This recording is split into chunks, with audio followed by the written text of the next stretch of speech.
Top 15 Facts about Mother Teresa. Number 1. Mother Teresa performed miracles as a saint in 1998. A woman known as Monica Besra went to missionaries of charity in Bengal, India for prayers. She had a cancerous tumor in her stomach. On September 5 of the same year, while praying at the charity's chapel, she saw a light coming from a photo of Mother Teresa. There were also nuns who prayed with her. They placed a medallion that once touched Mother Teresa's body on her stomach, asking her to intervene. Besra woke up the following morning with the tumor gone. Medical experts could not explain this miraculous cure. She was declared cancer-free. This was the second miracle attributed to Mother Teresa. On December 18, 2015, Pope Francis acknowledged this miracle and it paved the way to her canonization. On September 4, 2016, Mother Teresa was canonized as a saint a day before the 19th anniversary of her death. The canonization mass was led by Pope Francis at St. Peter's Square in Vatican City. Number 2. Mother Teresa's philanthropy was nurtured by her mother. Growing up in Skopje, Mother Teresa became interested in community work. She admired her mother's kindness towards the poor in the community. She would always open her doors to the poor and share a meal with them.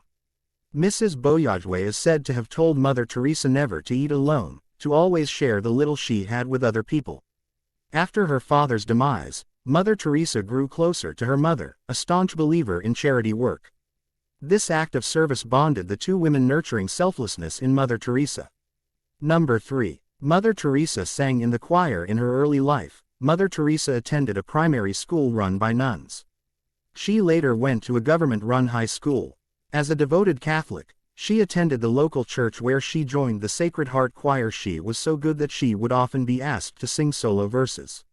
It was also during this time that she had an epiphany on her journey as a missionary. While on an annual pilgrimage to the Church of the Black Madonna in Letnice, she was 12 years old. Number 4. From Agnes to Mary Teresa in 1928, at 18 years old, then known as Agnes, Mother Teresa embarked on a journey to become a nun.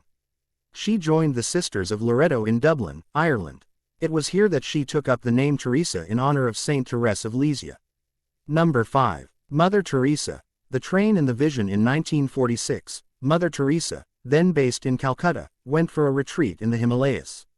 While on the train, she said she heard Christ asking her to take on a new role, go to the slums of Calcutta and help the poor and the sick.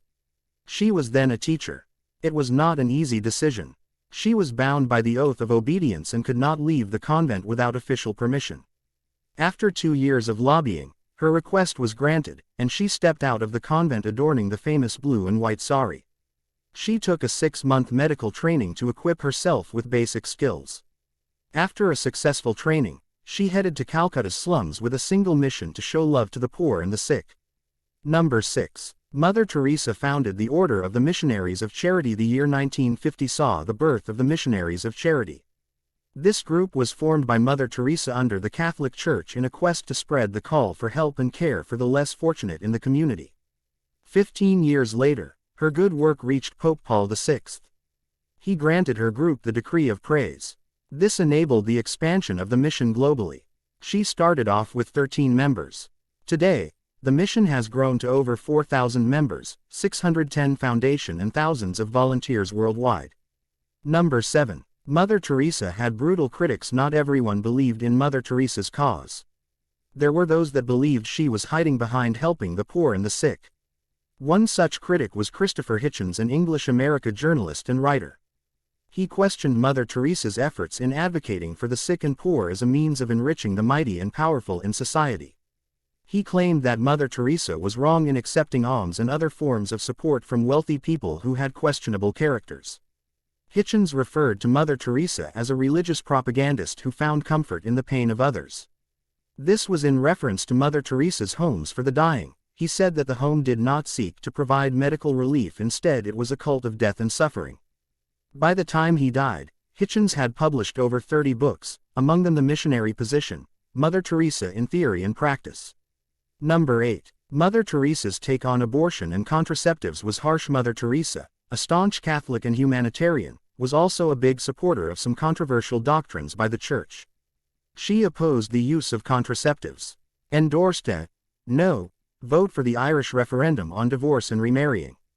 She considered abortion to be the cause of a lack of peace in the world. Number 9. Mother Teresa was awarded with the Nobel Peace Prize. Mother Teresa was awarded the Nobel Peace Prize in 1979 for work undertaken in the struggle to overcome poverty and distress, which also constitutes a threat to peace. The Norwegian Nobel Committee acknowledged her work as being one that respected human beings and valuing the innate values of such individuals. They commended her for lending a hand to the loneliest, the sick and the poor by showing compassion. Number 10. Mother Teresa suffered a crisis of faith. Mother Teresa, just like many people, had moments when she doubted. In September 1979 she wrote a letter to her spiritual confidant, Reverend Michael van der Peet, stating that she felt empty and could not see or hear from God. The letter read in part, "As for me, the silence and the emptiness is so great that I look and do not see, listen and do not hear." She asked the Reverend to remember her in prayer. In some of her letter addressed to him, she explained her struggles in trying to keep up with God's teachings and work, that she felt empty, filled with darkness, and that heaven meant nothing. At one point she doubted the existence of God and his Son Jesus. Number 11. Mother Teresa was fluent in 5 languages. Mother Teresa was fluent in 5 different languages. These were Hindi, Bengali, Albanian, English, and even Serbian.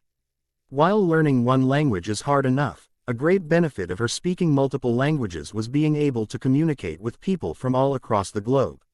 Number 12. The traditional sari was first worn by Mother Teresa. Mother Teresa wore the traditional sari for the first time when she left the Sisters of Loreto. While it wasn't intentional, Mother Teresa's trademark white sari with blue stripes became a staple uniform for members of the Missionaries of Charity. When she departed from the Sisters of Loreto, Mother Teresa found her sari in Harrison Road on her way to Calcutta. Biswajit Sarkar, the pro bono lawyer of the Missionaries of Charity, ensured intellectual property rights regarding the sari.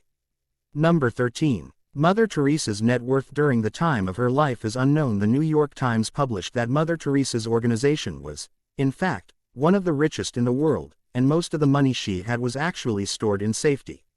Whether the Vatican received the money she left behind or not, however, is a different matter.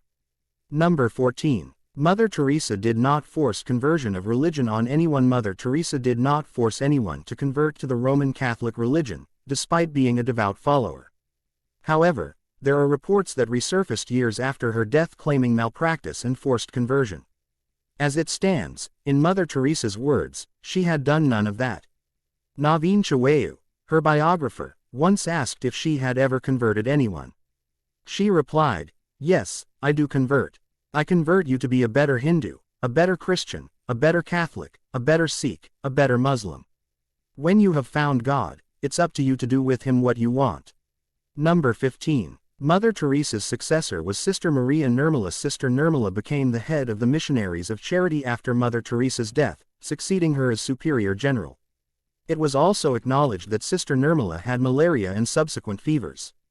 She became head of the Missionaries of Charity months after Mother Teresa left this earth. She once explained that she had no intentions of filling the role of Mother Teresa. The successor believed that being herself wasn't too hard, but if she tried to become similar to Mother Teresa, she would have collapsed. Mother Teresa lived to be 87, and she never saw her mother or sister again after the day she left for Ireland. In April 1996 she fell and broke her collarbone. She also had a series of other ailments that took a toll on her health. Mother Teresa passed away on September 5, 1997, due to heart failure. She was buried on the 13th of September 1997 at the Mother House of the Missionaries of Charity, Kolkata, India. Please like and subscribe my channel and press the bell icon to get new video updates.